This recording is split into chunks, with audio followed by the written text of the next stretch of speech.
Trying to increase market cap.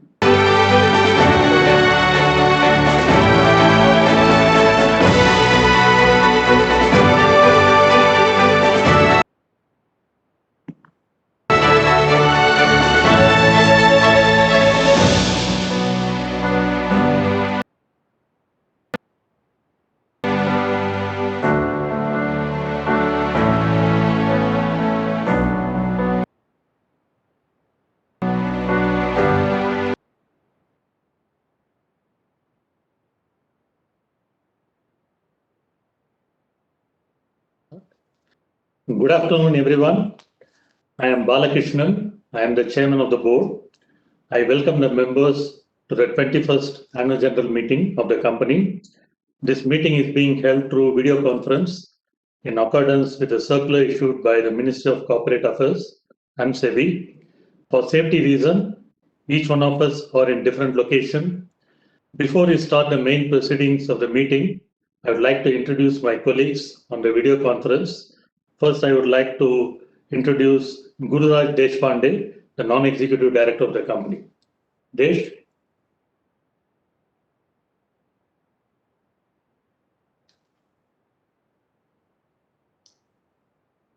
Okay. Next. Now I would like to introduce Chandrasekhar Bhave, independent director. Hi, I'm Chandrasekhar Bhave. I'm joining this video call from Bangalore, my residence. Thank you. Now I would like to introduce Ambassador Leela K. Ponnappa, independent director. Director, joining by video from my residence in Greater Noida. Sanjay Naik, MD and CEO. Sanjay Naik, joining from the registered office of the company in Bangalore. Arnab Roy, executive director and COO.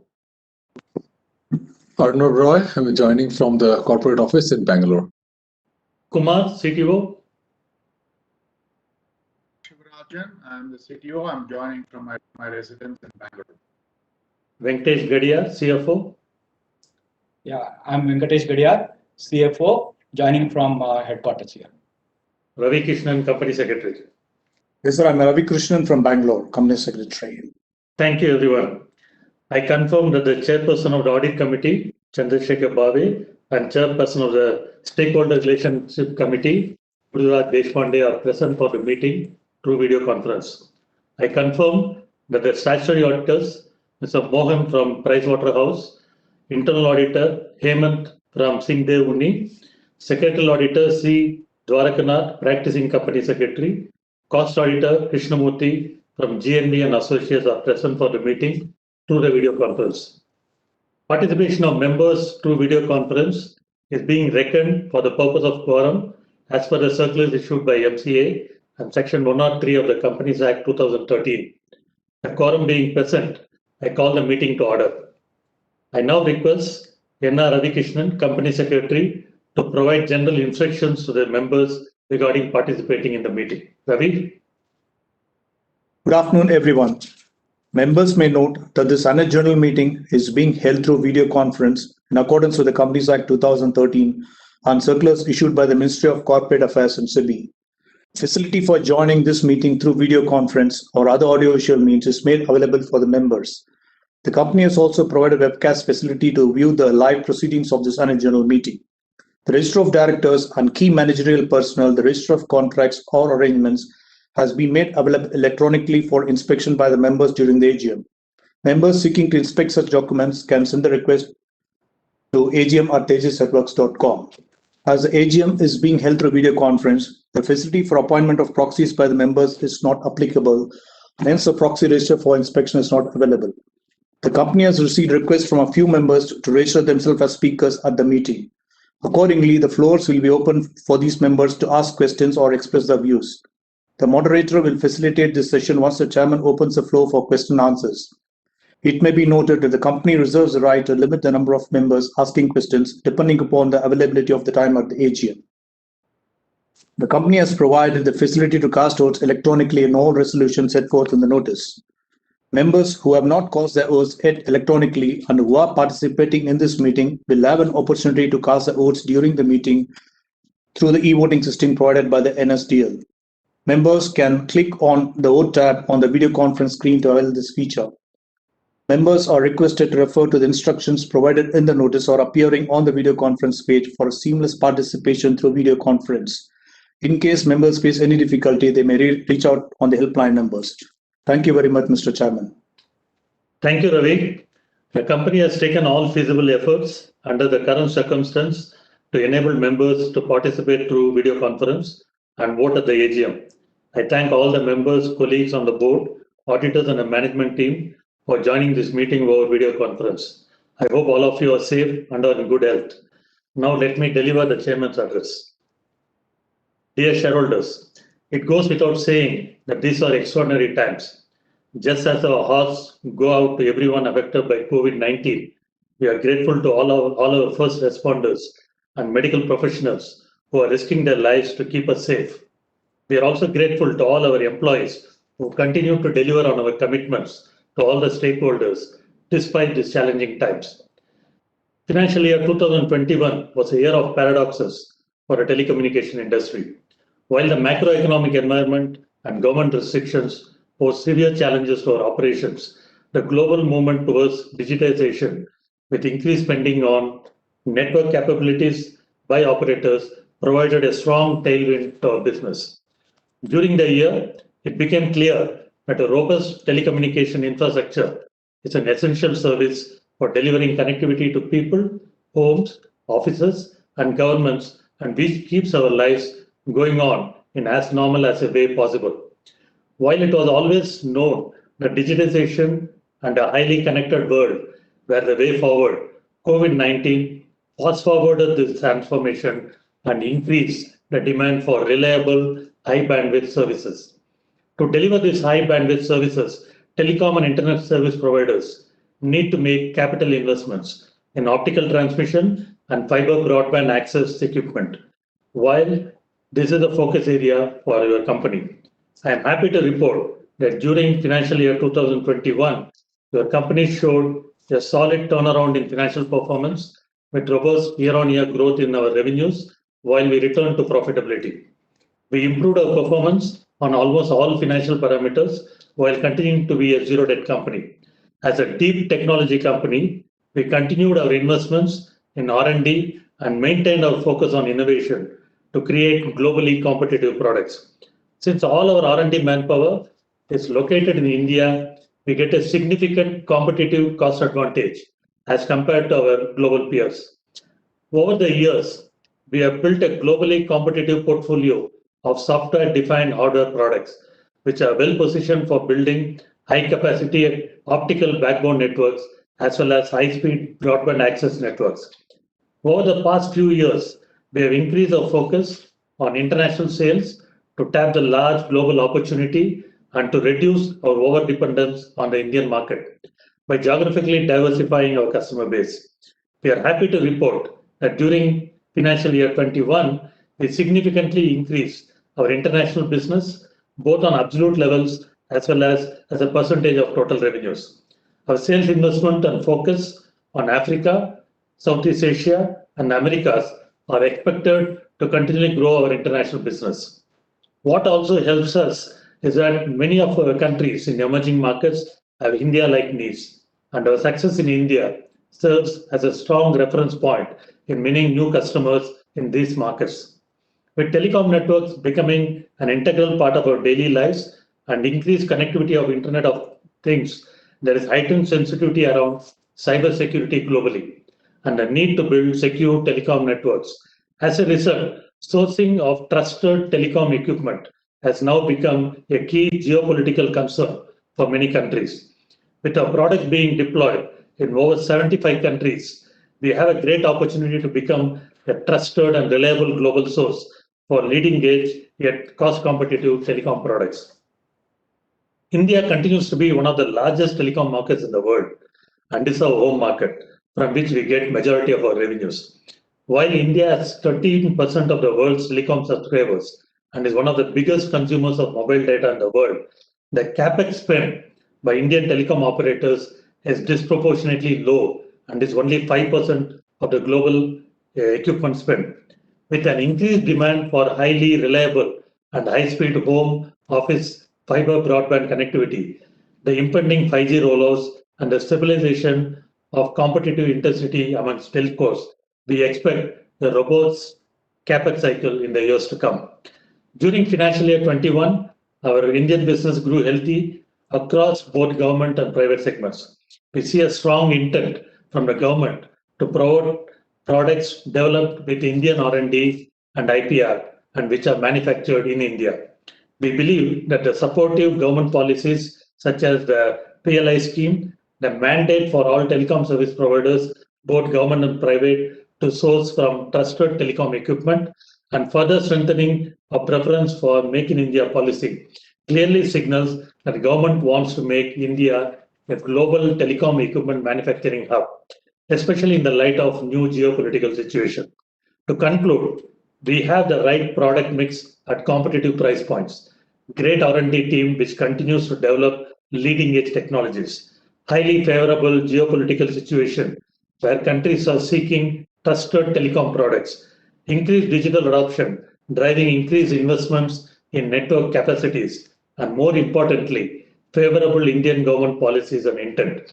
All this combined together set a great platform for our future growth.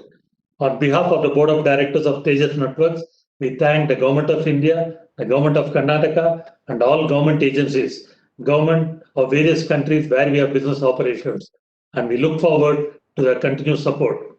We are grateful to our customers, employees, shareholders, suppliers, and bankers, all of whom have supported us during these challenging times. I wish you all a good health and inner strength to tide over these testing times. Thank you. Now I request Sanjay Nayak, CEO and Managing Director, to address the shareholders. Sanjay. Thank you, Bala. First of all, a big thank you from the company, the management, to all the employees, all the shareholders, all the stakeholders who have been supporting us, especially in the last 12 to 15 months, which have been challenging for everybody.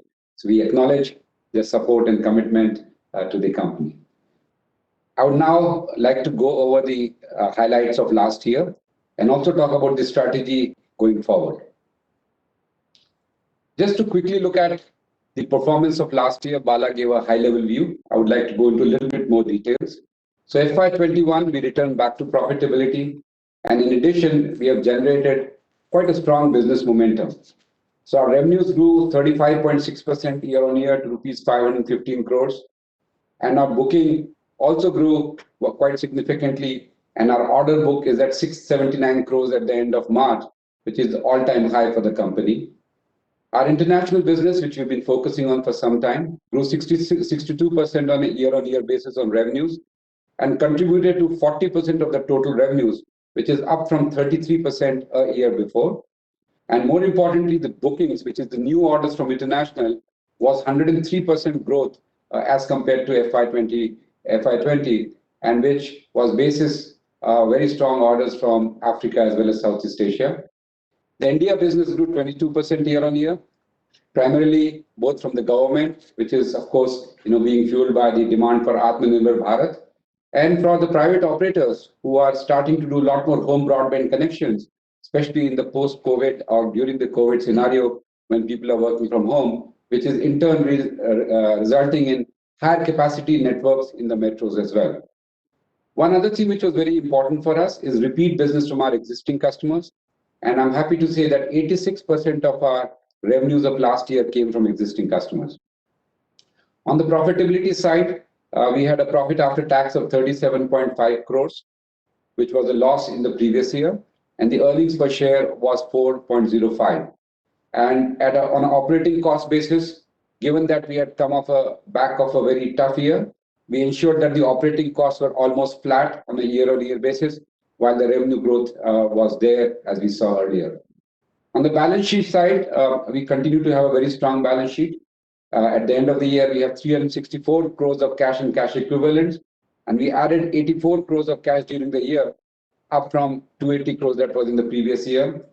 We continue to be a zero-debt company, and our working capital again reduced from 540 crores to 450 crores, and I'm sure there's more opportunities as we go forward. And trade receivables also reduced from 456 crores to 414 crores. So as you can see, across all financial parameters, we have made good progress in the last year. On the R&D side, we continue to focus on R&D. We've been continuing to invest aggressively. So our R&D expenses, R&D investments continued the way they were in the previous years. And as a result, we've been able to make more products, and we secured new wins for fiber to the home, EWDM, as well as the new wireless product that we commercially launched last year, all from tier 1 customers around the world. Our brand, Tejas brand, internationally is growing a lot more stronger.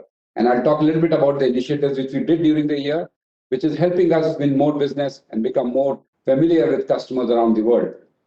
R&D expenses as a total of our revenues on a fully expense basis was 20.6% of revenues, which among all listed companies in India was among the top 3.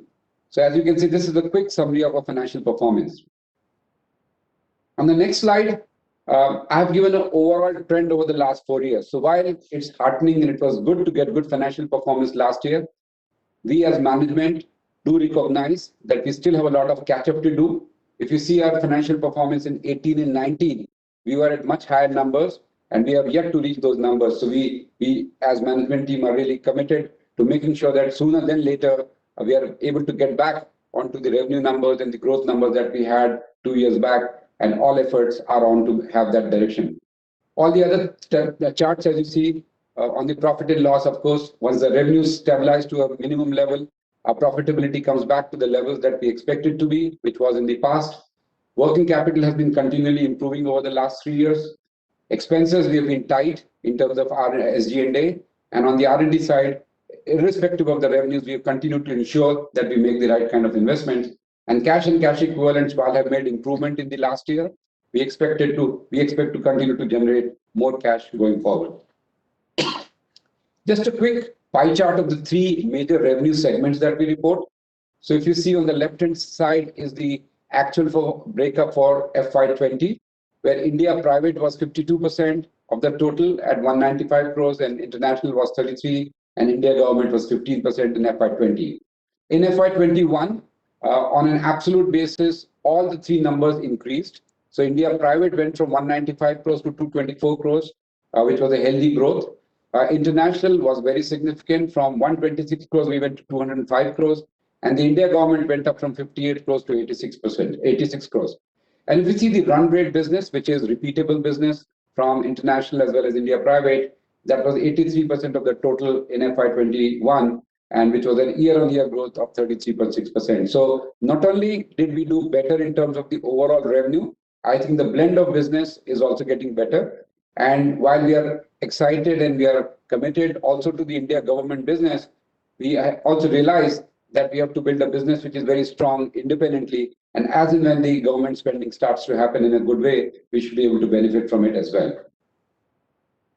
There are a lot of questions and concerns during the year from shareholders and everybody else in the company and stakeholders in terms of how did we manage the COVID-19 situation. And I'm very happy and proud to say that as a team, we really pulled up our socks in every aspect that we could. A lot of digital transformation happened. We made a lot of progress. And on the customer support side, for example, we made sure that all our networks continued to run with 99.999% uptime. All our support people were available 24/7 around the world. And we really provided fantastic technical support to our customers. And we got significant numbers of letters and accolades from our customers around the world for being able to support them with such high degree of perfection over the COVID period as well. On the sales and marketing side, clearly there were travel restrictions. For most of the last year, we could not travel internationally. But as you saw, we could still do more than 100% in bookings and 66% in revenues in the international side. A lot of it was really the hard work of the previous years, the investments which are already in the ground. But in addition, we really did a very quick adoption to all the media available digitally. So we had very significant amount of engagement with customers on webinars at CXO levels. And in fact, we were able to reach out to most of them because they are all open to talking on the web. We did a lot of webinars, education series, participated in online trade shows, and all of that worked very well. To the customers who would have ideally liked to do a field trial and touch and feel the equipment themselves, we were able to do remote demonstrations from our lab in Bangalore, where the customer could exactly tell how they wanted to see, what parameters they wanted to test. and we were able to give them all that stuff with real-time interaction around the world. There are customers in western part of the world talking to our people at midnight over here, and we were able to do that. On the manufacturing and operations, which actually does require people to be physically in the factory, we again did a lot of innovation, and we came up with something called Smart Factory Acceptance Test, or FAT.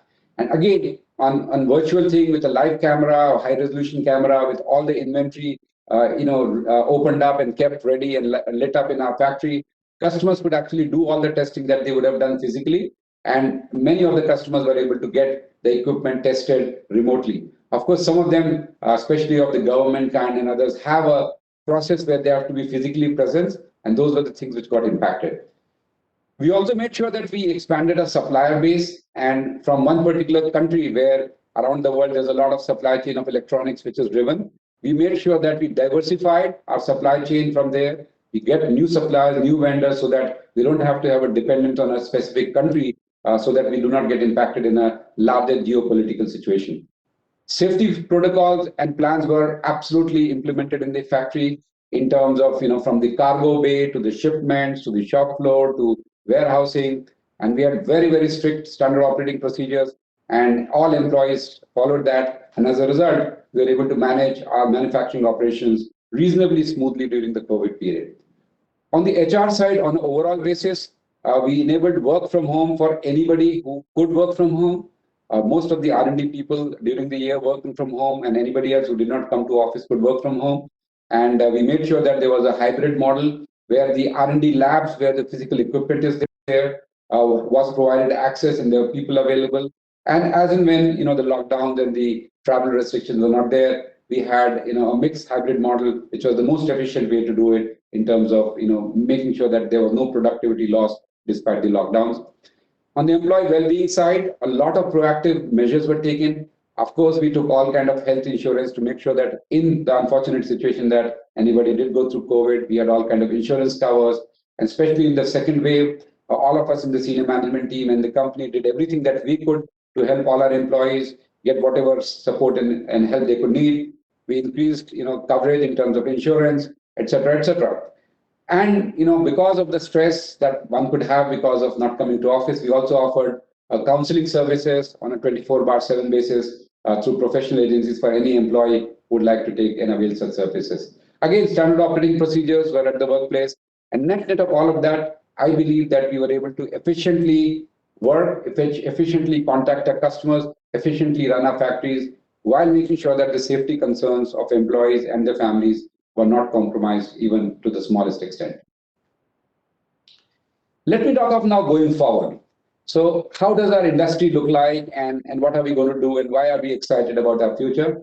So at the big picture level, if you see, there are few industries in the world which really have got accelerated in terms of how the digitization of economies have come into play, like Bala was mentioning, and how things will happen. So telecom networks have now really become a centerpiece or an essential infrastructure for digital economy or digital society in which we all live in.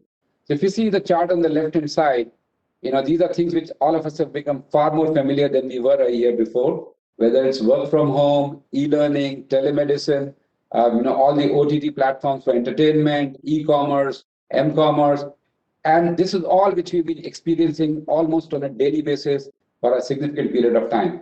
What is coming or has started to come is all the new stuff around 5G, whether it is Internet of Things, smart agriculture, smart cities, and much higher speeds of things, and a whole new set of applications to be going around. So all these things are going to be essentially causing a lot more data traffic to be generated in the networks. If you see the chart on the right-hand side, the mobile data traffic from 2020 to 2026 is going to go up by 5 times. The fiber rollout, because fiber is the only way for world to really take high-capacity networks, is again going to go quite significantly. The 5G, which is the new technology which is coming in and starting to roll out right now, will continue to be rolled out for the next 5, 6, 7 years. And that's going to be, again, having a very large cycle of growth. If you look at the internet penetration, that again is increasing, whether you look at IoT connectivity, high-speed broadband connection, any which way you look at it, there's significant macro demand which has to be fulfilled. And that's something which is very heartening for our space. So what is our growth strategy, given this very interesting and opportunity that we see on a global basis. So we have three fundamental strategies.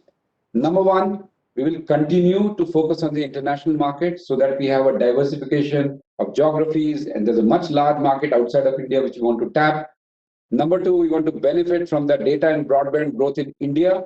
India is one of the topmost and the largest markets in the world for telecom. And as Bala mentioned, the investments so far have been subpar, and there's clearly a need for much more. And then the third is continue to have differentiation through innovation and R&D. We are a deep technology company, and the only way we are relevant is if we continue to invest in R&D and stay ahead of the game. On the international side, the geopolitical situation with certain countries not being considered as trusted sources for telecom equipment, all kind of regulations coming into place, is really providing a great opportunity for someone like Tejas, because what we bring to the table to the world is the best of the East as well as the West. So we have the cost competitiveness of the East and the innovation of a West, which India can bring, along with the trust factor, which I think the IT service hasn't built up over so many years. So we are going to be continuing to increase our sales investments and local presence in Africa, Middle East, Southeast Asia, and of course North America and Europe, which did not do very well last year, but are expected to ramp up in the current year and onward. And we'll also be exploring more partnerships, because the world is looking at things where we could be good in something we could be very good in something, and we could find complementary partners who are good in something else, and together we can create a very good ecosystem and offer a great value proposition to the customer. On the India side, the home broadband is going to be a significant growth market. India only has about 10 to 15 million home broadband connections as we talk on fiber, and this number is expected to go to around 100 million over the next 3 to 4 years. We are talking of a 10 times increase in the home broadband connection. This is a very profitable business for the operators, because the ARPUs are 5 or 6 times that of a mobile subscriber. The stickiness is very high, and customers are willing to pay high price for high quality and reliable bandwidth. And I'm sure many of you can associate with that as you're working from home or learning from home. And we believe that over the last 12 months, we have won a lot of new applications and new business from our customers in India, the larger customers in particular, and we will expect to increase our wallet share from them. The Atmanirbhar Bharat is a very strong intent as well as initiative of the government. I'll talk a little bit more about it, which we clearly can benefit from as well. And on the hardware, on the innovation side, we have the software-defined hardware, which is programmable things. So the same equipment can be programmed to do newer technologies from 4G to 5G and so on, without having to change fundamental things. And that's something which is very, very good competitive advantage for us. Our portfolio of products has become very rich, both on wireline, which is the fiber optic based infrastructure, and now on wireless, which we started to get business last year. And clearly, we have leading edge solutions in the hottest area of technology, even within the telecom sector, which again, I'll talk in a few minutes. Just to talk about a little bit of the three broad pictures of our growth strategy. On the international, we have three focus areas: Southeast Asia, which is about $2 billion market per year, 2.2 billion this year, and Africa and Middle East, which is around 3 billion per year, and America, which is around 4 billion. This is addressable market for our products. And what are we going to be doing across these three geographies, which represent around $9 billion of revenue potential for us in FY22? Asia, of course, we did well last year, and we are continuing to see a lot more opportunities around fiber to the home as well as fixed wireless access infrastructure.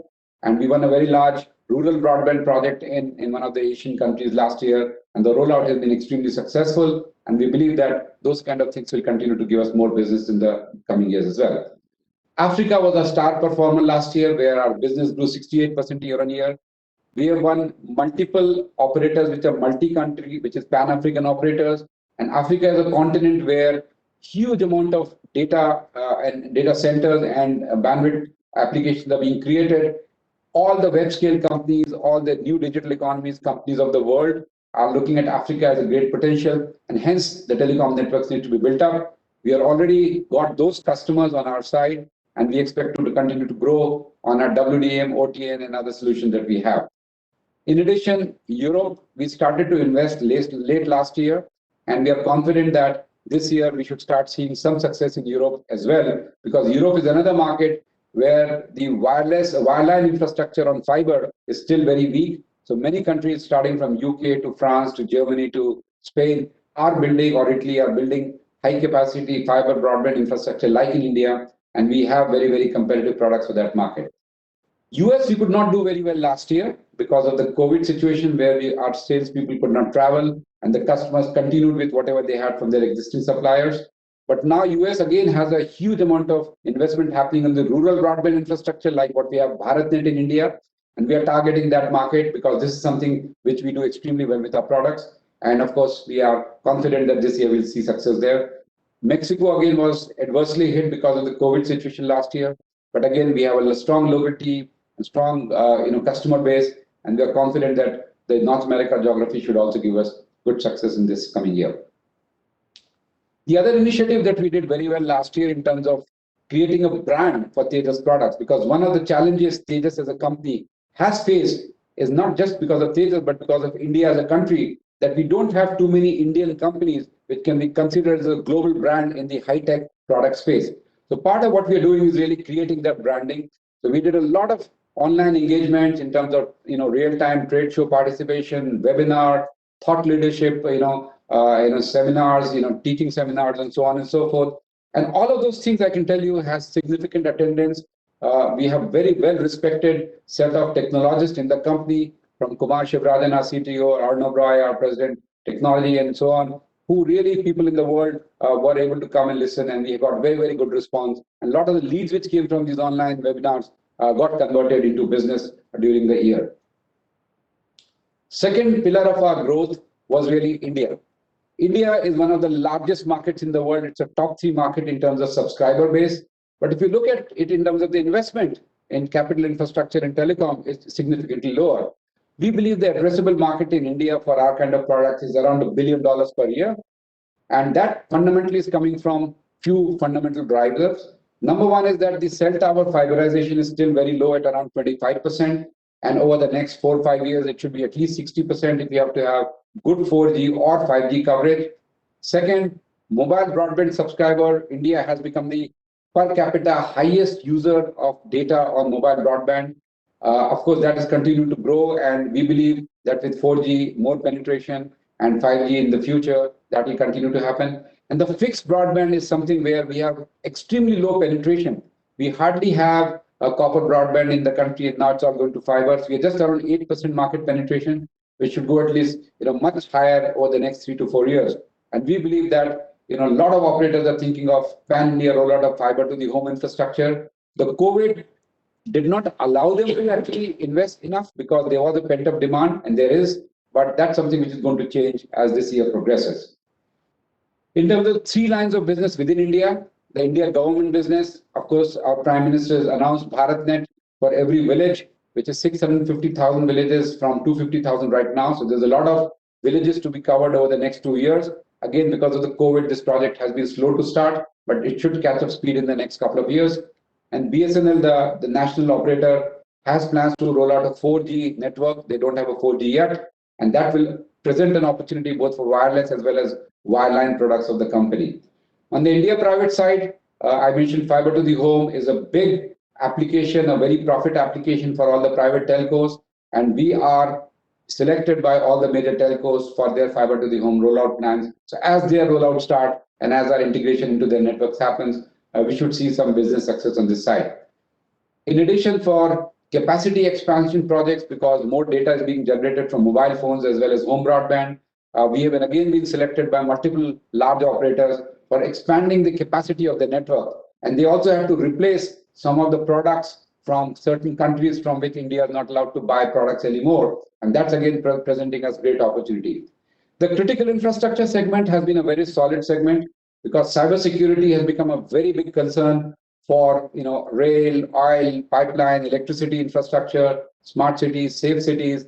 And this is again where all our products from fiber to the home or packet transport or WDM or switches are being used. And this again is a very solid business which is continuing to grow. So I think India fundamental growth drivers is strong. Our incumbency is playing out well, and we expect to see good business there. Let me talk a little bit about Atmanirbhar Bharat in the telecom sector.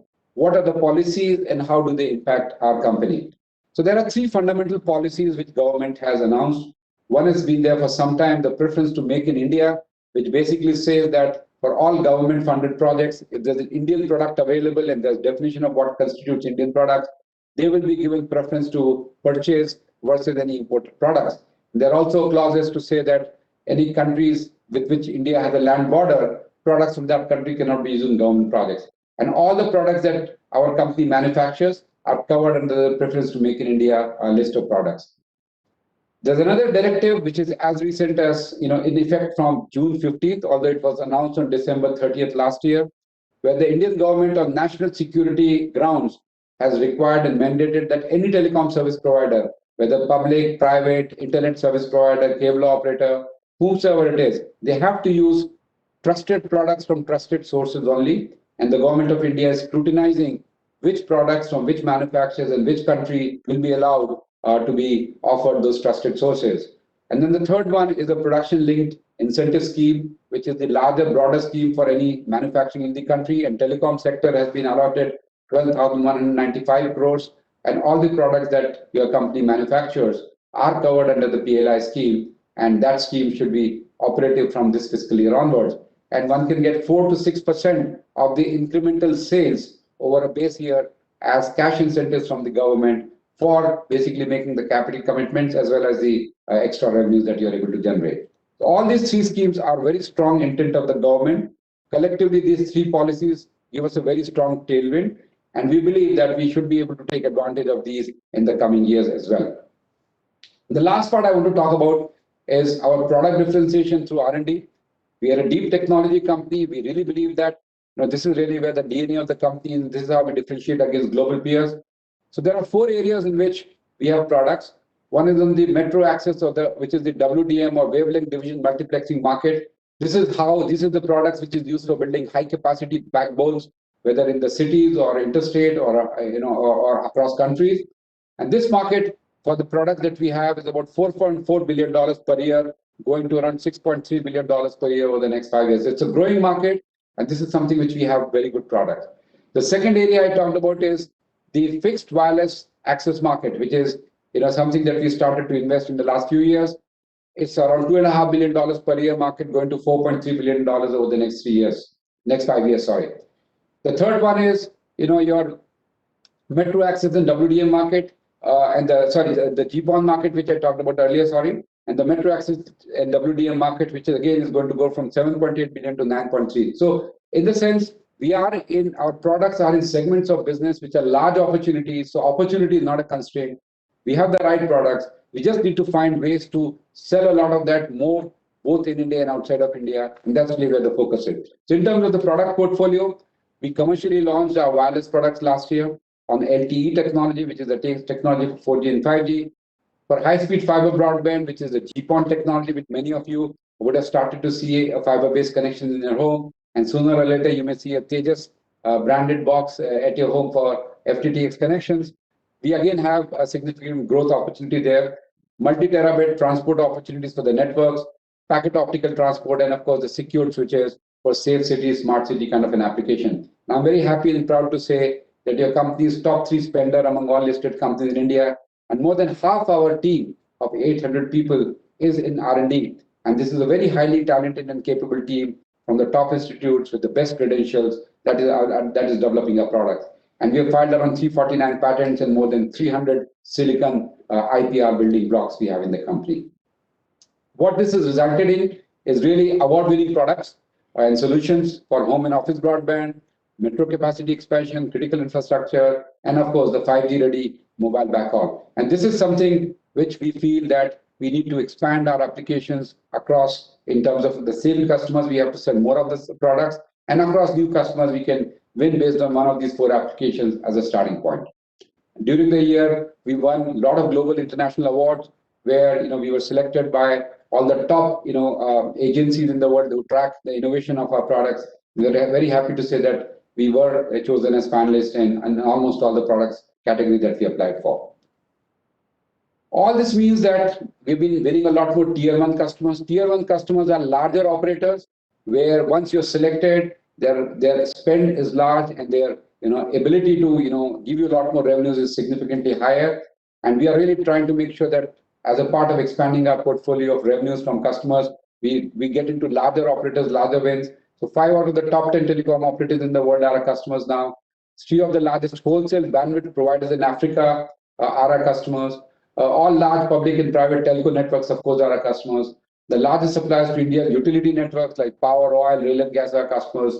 The first converged fiber and wireless broadband network in Asia was turned live on our products last year. And of course, BharatNet, which was the world's largest rural broadband network, was also majorly done on Tejas products. So this gives us a lot of confidence that we have world-class products which can win against global competition and be deployed in the field and come out with flying colors in terms of quality, performance, and caliber. The last part I want to talk about is our interaction with people around us, our CSR initiatives. So we basically chose 3 broad areas where we thought we could make an impact. One is on the education side, the next one is the healthcare, and on the skill development.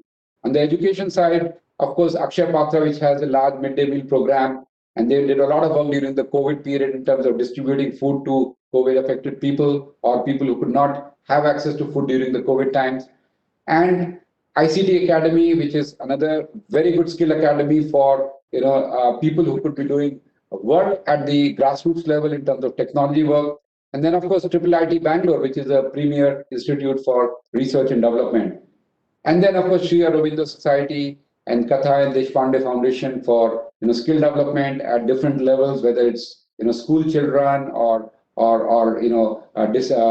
differently abled people, or Deshpande Foundation, which was for a lot of vocational skill development capabilities. We are very proud of all these things that we have done for the society around us.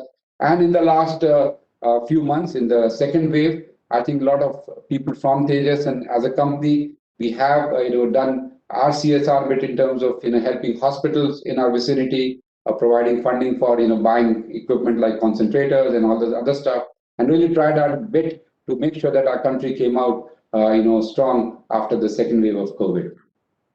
In summary, if I look at where our company is, the foundation that we have created, we see that fundamental drivers for our business are very strong. We are in the right business, which is telecom sector. We are in the right segment of the telecom sector, which are all growing. Data traffic is growing. Telcos are increasing the investment.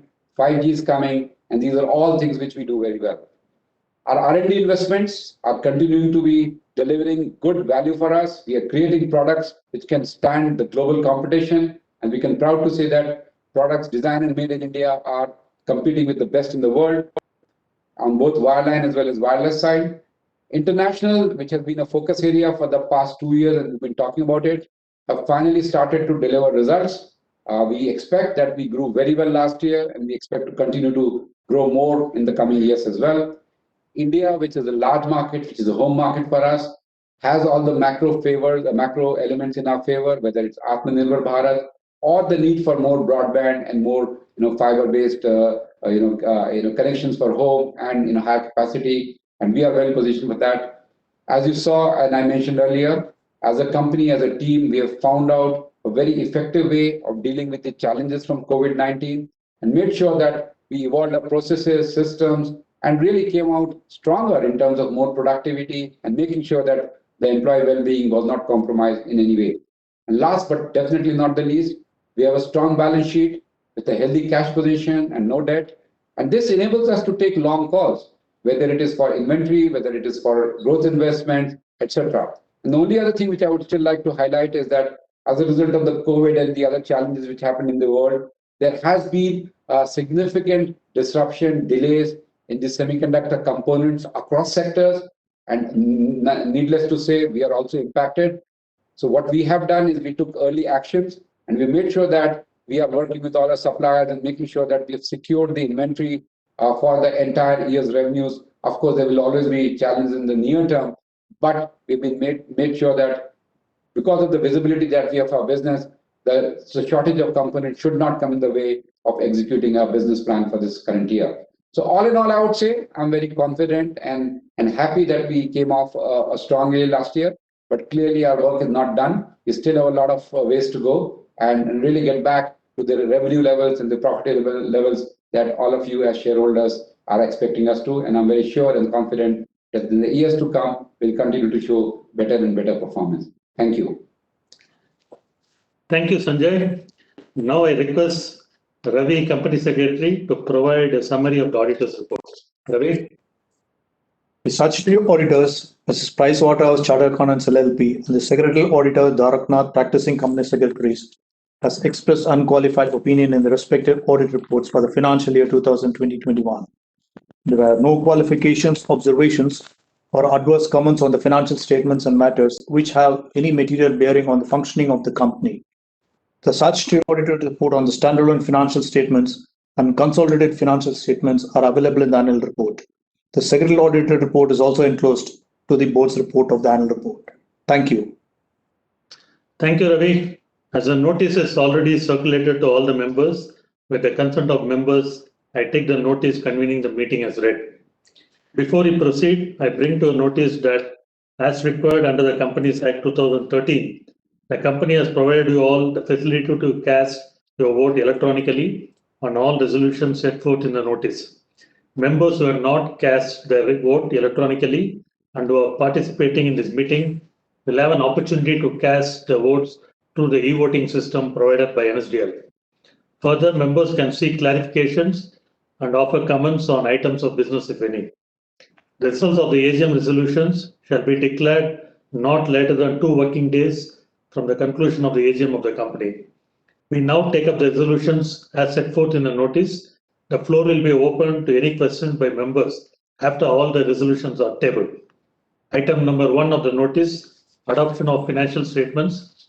The financial statements of the company, including the consolidated financial statements for the year ended March 31, 2021, together with reports of the Board of Directors and Auditors, have already been provided to the members. Item number 2, reappointment of Sanjay Nair as a director liable to retire by rotation. The proposal is to reappoint Sanjay Nair as a director liable to retire by rotation and being eligible to seek reappointment. Item number 3, ratification of remuneration of cost auditors. The proposal is to ratify the remuneration to be paid to the cost auditor for the financial year ending March 31, 2021, and to authorize the Board of Directors of the company to do all such acts, deeds, and things to give effect to the aforesaid resolution.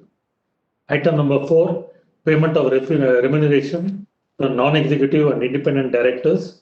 The proposal is to pay the remuneration to non-executive and independent directors for the financial year ended March 31, 2021, and to authorize the Board of Directors of the company to do all such things, acts, and deeds to give effect to the aforesaid resolution. Now, Ravi.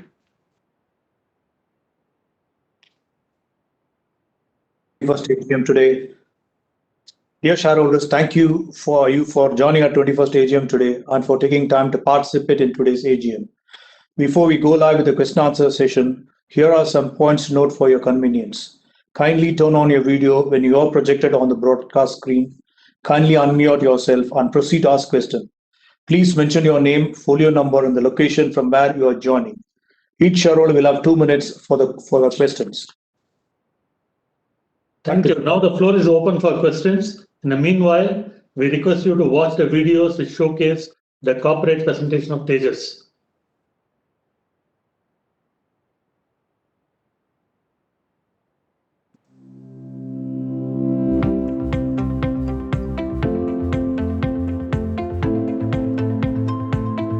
The evolution of high-speed internet technologies increased consumption of video for work from home, learn from home, and entertainment. And the growing proliferation of powerful yet affordable smartphones are driving an exponential growth in bandwidth on today's telecom networks.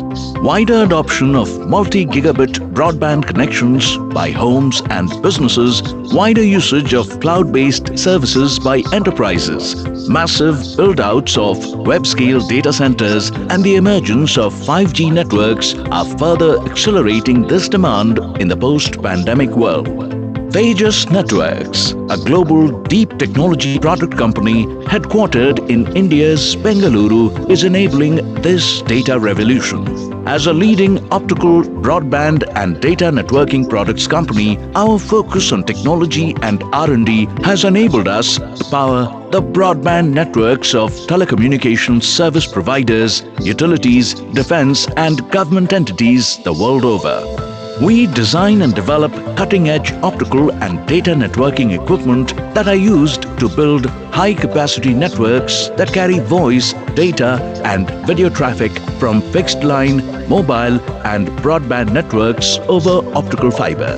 Our products are used by several marquee names in the global telecommunications industry for realizing flexible, high-speed broadband networks, future-proof mobile backhaul networks, scalable and cost-efficient metro DWDM networks, next-generation utility networks, and high-capacity optical backbone networks. We strongly believe in continually investing in R&D and innovation to support the latest standards and strengthen the competitiveness of our products. We own a large and growing pool of intellectual property in optical and wireless technologies. Our unique programmable software-defined hardware architecture enables flexible products that can be field upgraded to meet new standards and customer requirements while giving a significant time-to-market advantage. Tejas products have been successfully used in several important national and global telecom projects. Our pioneering packet transport products are being used in 2 of the world's largest 4G networks. We are a major supplier of GPON, XGS-PON products for BharatNet, the world's largest rural broadband program, and have been selected by 2 Tier 1 operators for their pan-India FTTX rollouts. Our carrier-grade next-generation XPON and carrier Ethernet products are powering one of the world's largest public Wi-Fi network rollouts. Our 4G LTE-based fixed wireless access products have been installed and commissioned in 3 continents. Recipient of many prestigious national and global industry awards, we have been recognized for our product innovation and business excellence in the field of optical networking. With a vision of transforming today's networks to meet the demands of tomorrow, Tejas Networks is future ready today.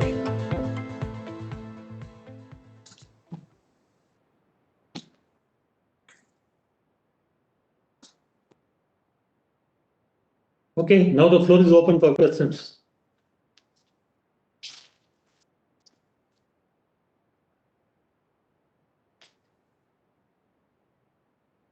We now request the first speaker shareholder, Mr. Kanaya Lal, to pose his questions to the chairman.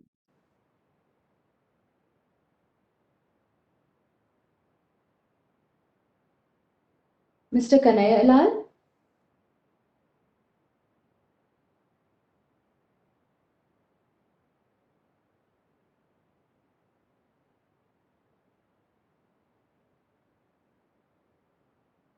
Sir? Go to the next one. Yeah.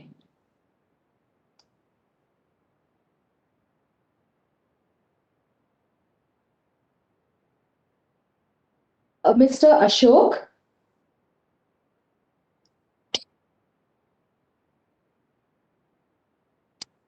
Mr. Ashok? Good evening, madam. Yes, sir. Good evening. Shoot your questions.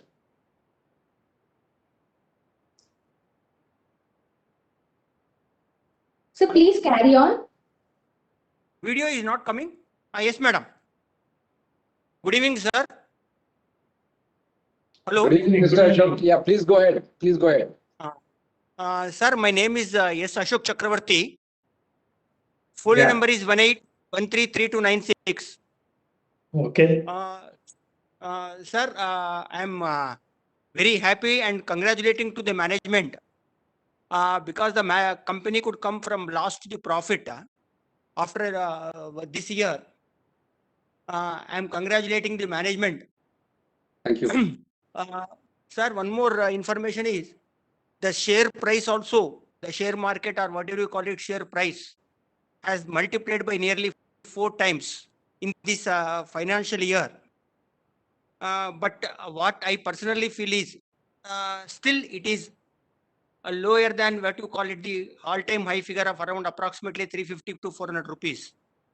What I request the management to see take the steps to see that the market recognizes the performance of the company, and the market price or share price also can go up to touch all-time high figure of some years back. I just wish to inform or request the management or to clarify the management to say that even a loss of 1 rupee or a profit will have a lot of impact and importance as far as small shareholders are concerned, sir.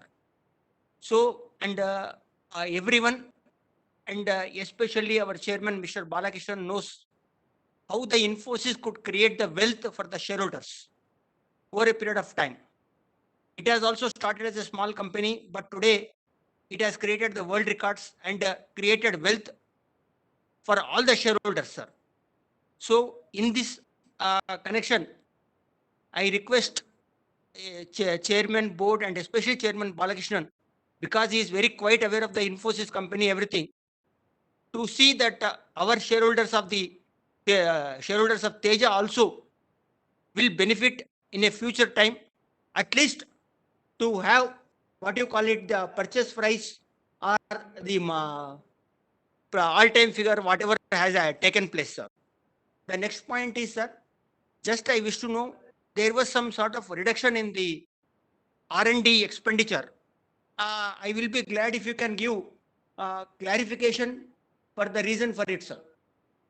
Thank you, sir, Mr. one more. Yeah. Sir? Carry on, carry on. One more information.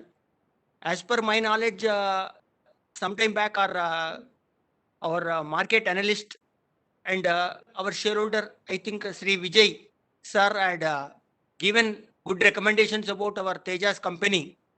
When the company share price at very low price. Now it has touched around 175, 180, and it has fallen down from the March-April figure of 200 rupees also. But as my remembrance, Sri Vijay, what I understand is is also a shareholder of company, has given very good recommendations and about in different programs. So what I could request is, if any possibility is there, you can recognize our Sri Vijay market analyst in any manner, sir. Hello? Yeah. Oh, thank you, Mr. Ashok. See, let me assure you, the management exists for wealth creation to shareholders. There's no doubt. We can't control the market price, but we can put all our efforts, do hard work, and make sure we perform well. That definitely we will do. Sir, will you give me another 2 minutes time, sir? Sure, please. Carry on. Reports about 5G entering in the maybe might have entered in Mumbai or entering in the India at some time. So just I wish to know, will there be any prospects or future prospects because of the 5G for our Teja company also, sir? Thanking you, the management, and also all my co-shareholders, sir. Yes, sir. Sure. Now let me ask Sanjay to answer some of your questions. Yeah, so let me answer with the last one first. So your question was that when 5G rollout happens in India, how will the prospect of our company change? Definitely, as you would have seen in the presentation that I made earlier, there are two elements in a 5G network. One is the mobile phone or the mobile network, like we have a 4G network that will become 5G. And we have investments which are happening in the wireless side, which are currently for 4G and will be upgradable for 5G. But the second one is that for 5G network, you need a very strong optical backhaul or a mobile backhaul infrastructure on fiber. And that is what I think our products, both the transmission products as well as the FTTX products, are the latest technologies which are going to be required for 5G. So all our optical transmission products are 5G ready. And as and when the 5G networks roll out, our products can be used and will be used for that. So I think we are ready for 5G, and we will be benefit from the 5G capex cycle, which will be a 5 to 7 year cycle in the years to come.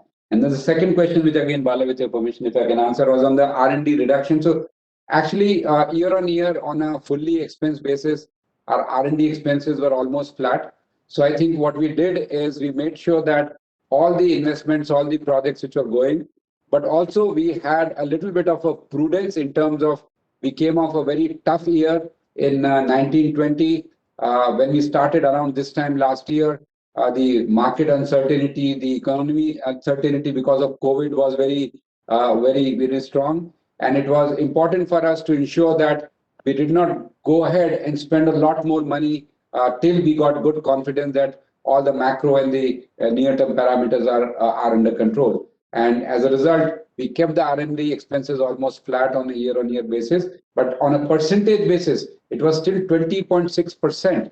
And it is the top 3 among all listed companies in terms of percentage of revenues in R&D. So we made very high degree of R&D investments, but at the same time being cautious and not going ahead of ourselves. I would pause there.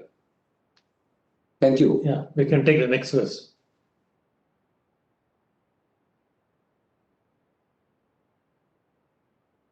Next up, we will be taking the questions received through email.